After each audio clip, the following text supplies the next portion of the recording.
Paris et sa proche banlieue, là tu commences à avoir des problèmes d'approvisionnement et les gens commencent à se taper dessus. Tu fais quoi? T'arrives, tu fais... Alors déjà, j'ai pas un coup de baguette magique, mais je vais essayer.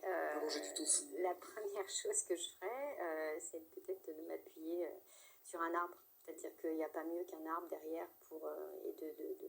Je sais pas si tu l'as lu, j'ai relu il n'y a pas longtemps le bouquin de Giono, L'homme qui plantait des arbres. Je trouvais que c'était tellement merveilleux, mais en fait, on peut tellement faire, on peut tellement planter de graines à notre échelle, que je me dis que, effectivement, j'essaierai d'avoir sans doute un jardin ou un potager pour m'auto-alimenter au maximum, de faire des réserves, de faire des conserves, derrière d'essayer de m'entourer de zones arboricoles, enfin voilà, d'essayer de mettre du végétal partout, pour essayer de recréer des petits cycles de l'eau. Aujourd'hui, à l'échelle individuelle, on est capable d'avoir des sortes de fontaines derrière où tu puises l'eau atmosphérique. Peut-être que c'est une solution demain pour que les gens aient de l'eau.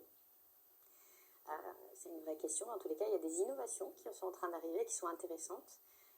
Tu vois, il y a des innovations où tu peux avoir ton toit qui va être peint en blanc, bah, tu vas gagner 10 degrés sur ta baraque et tu vas peut-être pas finir dans un sauna toute ta nuit.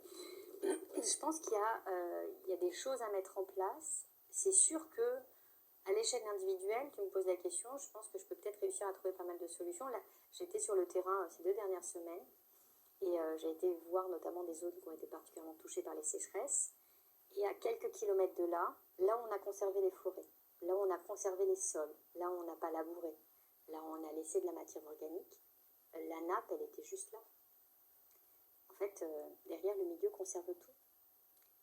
Et juste à quelques kilomètres de là, tu as une sécheresse gigantesque.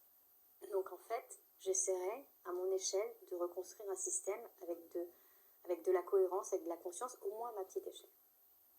Voilà ce que j'essaierai de faire. Alors, je sais que derrière, je ne suis pas dans le monde des poupées Barbie et derrière d'un monde utopique, mais en tous les cas, j'essaierai de réfléchir à un système le plus autonome possible pour essayer d'être le plus résiliente possible. Et je garderai le sourire, même si derrière, il y a tout qui s'effondre, parce que je crois que c'est la seule chose qui nous reste. Ouais, et puis la poudre.